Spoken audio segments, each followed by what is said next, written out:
The neighborhood of Easton Ridge seemed like the kind of place where nothing truly bad could ever happen. It was a small, quiet pocket tucked away from the city, lined with narrow streets, identical mailboxes, and front yards that residents worked hard to keep neat. On summer evenings, the sound of sprinklers filled the air, and the smell of barbecue drifted from one backyard to another. Everyone knew everyone else, or at least thought they did. Neighbors waved as they passed, stopped to chat over garden fences, and exchanged small favors like borrowing sugar or lending tools. It was the type of place where people believed crime was something that happened elsewhere, not here, not in their safe little corner. Philip, Buckie, Barlow had been part of Easton Ridge for nearly his entire life. At 57, he was one of the longest-standing residents on the block. He still lived in the modest single-story house his parents had left him, a place that hadn't changed much in decades. Buckie himself was a familiar sight, often spotted in worn jeans and an old cap, tending to the roses in his yard or fiddling with a rusty pickup truck parked in his driveway. He wasn't wealthy, nor did he live an exciting life, but his consistency made him a comforting presence. People liked him because he was dependable.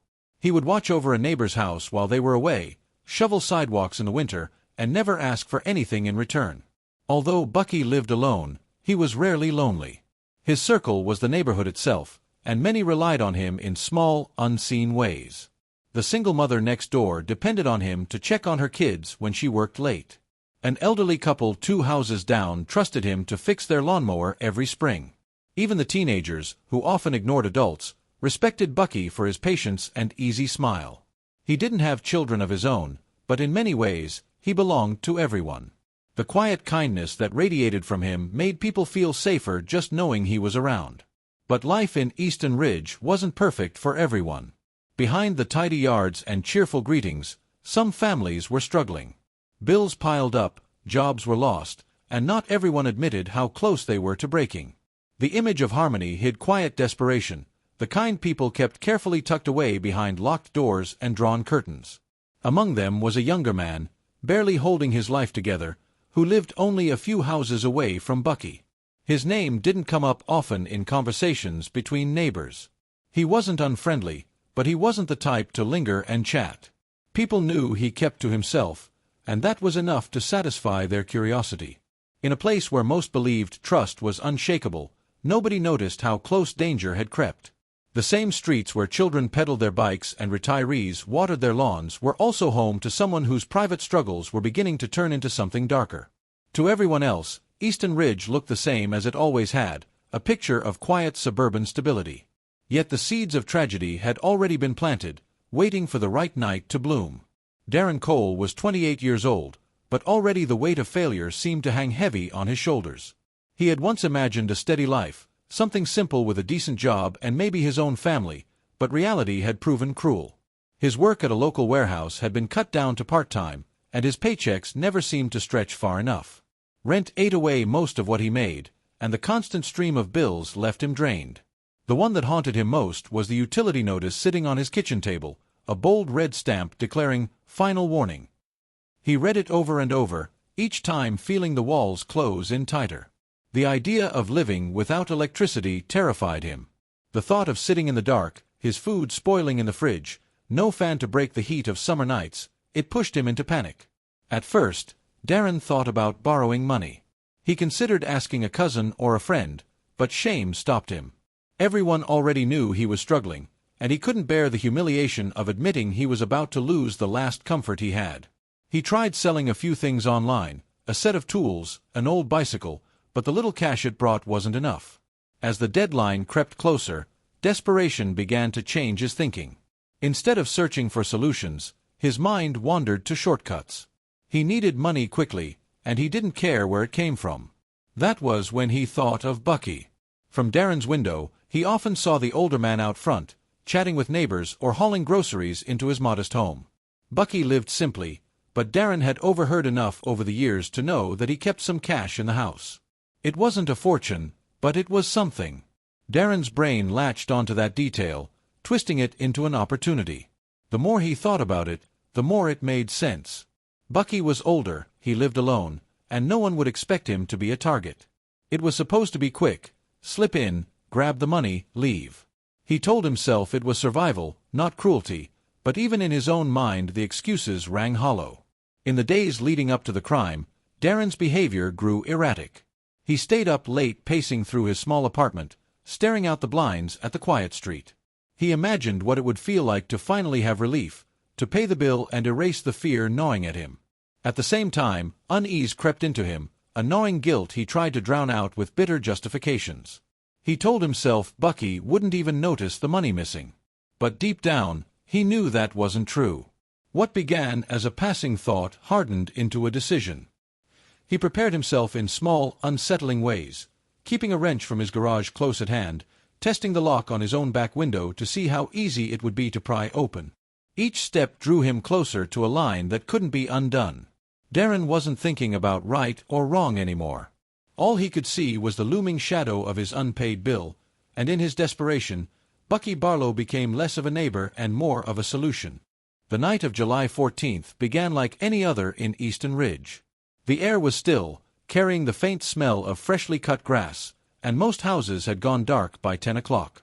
Porch lights glowed softly along the street, but the neighborhood felt calm, unaware of the storm about to break inside one of its oldest homes. Darren Cole had spent the evening pacing back and forth in his cramped living room, his eyes locked on the red-stamped utility notice. The numbers seemed to scream at him, reminding him of the deadline he couldn't escape. By midnight, he convinced himself there was no turning back. The plan wasn't flawless, but in his mind, it was now or never. He waited until the neighborhood fell into silence before slipping out of his apartment. Dressed in dark clothes, he carried only a wrench from his garage, the weight of it heavy in his trembling hand. His sneakers barely made a sound as he crossed the short distance to Buckie's home. The streets looked familiar, but in that moment they seemed hostile, as if every shadow was watching. His pulse hammered in his ears, yet adrenaline kept him moving. Buckie's house sat still and unassuming. The curtains were drawn, and no lights shone inside. Darren moved to the back, where he had noticed a window that never seemed fully secure. He hesitated for a moment, his breath quickening, before pressing the wrench against the frame and prying it open. The faint creak of wood sent a shiver down his spine. Slipping inside, he landed on the cool linoleum floor of the kitchen. The house smelled faintly of old wood and motor oil, remnants of Buckie's tinkering. For a moment, Darren froze, his eyes adjusting to the darkness, straining to hear any sign of movement. But Buckie wasn't asleep as deeply as Darren had hoped. The sound of the window had stirred him, and within moments, the older man shuffled into the hallway. His silhouette appeared, confused but alert, as he stepped closer to the source of the noise. Darren's chest tightened. This wasn't part of the plan. Panic gripped him, and before he could think, he raised the wrench. The confrontation lasted only seconds, but it was chaotic and violent. Darren swung in desperation, striking Buckie with brutal force. The quiet home erupted into muffled thuds and gasps before falling silent again. Buckie collapsed to the floor, his body motionless, the life gone from a man who had spent his years giving kindness to others. The stillness that followed was deafening. Darren stood over him, shaking, the wrench slick in his hand. He hadn't come here to kill, but in that moment, the line between intent and action no longer mattered. With trembling hands, Darren searched the house, pulling open drawers and cabinets until he found the small metal box Buckie kept tucked away. Inside was only $240, less than Darren expected, barely enough to pay the overdue bill. The weight of the crime pressed down on him as he stuffed the cash into his pocket and fled through the same window he had entered. Outside, the night seemed colder, the street eerily quiet as though it was holding its breath. Darren slipped back into his apartment unnoticed, but the echoes of what he had done followed him, refusing to fade. The morning after the murder, Easton Ridge seemed unchanged on the surface. The sun rose over the trimmed lawns, sprinklers ticked away in the yards, and neighbors went about their routines. But inside Buckie Barlow's house, silence lingered where his presence once filled the rooms. It didn't take long for people to notice something was wrong. Buckie was usually up early, tending to his yard or sitting on the porch with a cup of coffee. By late morning, the absence of his familiar routine unsettled those who knew him best. Calls to his phone went unanswered, and by evening, when he failed to appear at a neighborhood barbecue he had promised to attend, worry began to spread. Two close friends decided to check on him. They knocked on his door, calling out his name, but there was no reply. Through the curtains, They could see the house was dark, untouched. The uneasy feeling grew, and eventually, police were contacted. When officers arrived, they forced entry, expecting perhaps to find Buckie unwell or in need of help. What they discovered inside shocked even the most seasoned responders. The sight of Buckie's lifeless body lying in the hallway, the evidence of a violent struggle around him, shattered the illusion of Easton Ridge as a safe suburban haven. Word spread quickly through the neighborhood. Families stood on porches whispering to one another, their faces pale with disbelief. For years, they had thought of crime as something distant, something confined to television reports or the city beyond. Now it had arrived in their midst, leaving everyone unsettled. Parents kept their children indoors, and doors that had once been left unlocked were bolted shut. The death of a man as harmless as Buckie raised terrifying questions. If someone like him could be attacked in his own home, who was safe? Detectives worked swiftly, combing through the scene for clues. They noted signs of forced entry at the back window and the overturned drawers suggesting a desperate search for money. Though nothing about the crime screamed professional, the violence suggested urgency, fear, or rage. Investigators canvassed the neighborhood, knocking on doors, asking residents about anything unusual they might have seen. Most people reported a quiet night, but some recalled seeing Darren Cole lingering outside later than usual. His nervous demeanor caught attention, though at the time, no one thought much of it. Now, every detail seemed important. As detectives pieced together the timeline, suspicion began to circle Darren. Unlike others who expressed shock and grief, his behavior seemed off. He avoided eye contact, offered short answers, and appeared restless. His apartment, when visited, smelled strongly of bleach, as though he had recently tried to clean something thoroughly. A pair of sneakers hidden behind his shed drew even more scrutiny. When tested, faint traces of blood were found clinging to the fabric. The investigation moved quickly after that. Darren's story didn't hold together under questioning. Security footage from a neighbor's camera showed him moving toward Buckie's house in the dead of night. Every piece of evidence added weight until the conclusion became undeniable. What had started as whispers of suspicion hardened into certainty: the friendly neighbor. When Darren Cole was finally arrested, the quiet neighborhood of Easton Ridge gathered in shock outside their homes. The news traveled quickly, and the disbelief was almost too heavy to process. A man who had lived just a few doors down from Buckie, someone who had shared the same sidewalks and waved the same casual greetings, had been accused of killing him. The betrayal deepened the grief. This was not an outsider, not a stranger passing through. The violence had come from within the very fabric of their community, and that made it far harder to accept. The trial that followed pulled back every hidden layer of Darren's life. Prosecutors presented him as a desperate man who valued his own comfort above another person's existence. They laid out the evidence clearly: the forced entry, the wrench used as a weapon, the blood on the sneakers, the cash stolen from Buckie's box. They revealed his unpaid utility bills, the notices piling up on his kitchen table, and the way he had searched for a quick solution instead of asking for help. The story painted was not one of madness but of selfishness, a man willing to destroy a life for just $240. The defense tried to argue that Darren hadn't intended for things to go so far, that panic had driven him to violence. They pointed to his unstable work hours, his mounting debt, and the crushing fear of losing everything. But those arguments fell flat in the face of the brutality of the crime. The community, listening in from the gallery, found no comfort in excuses.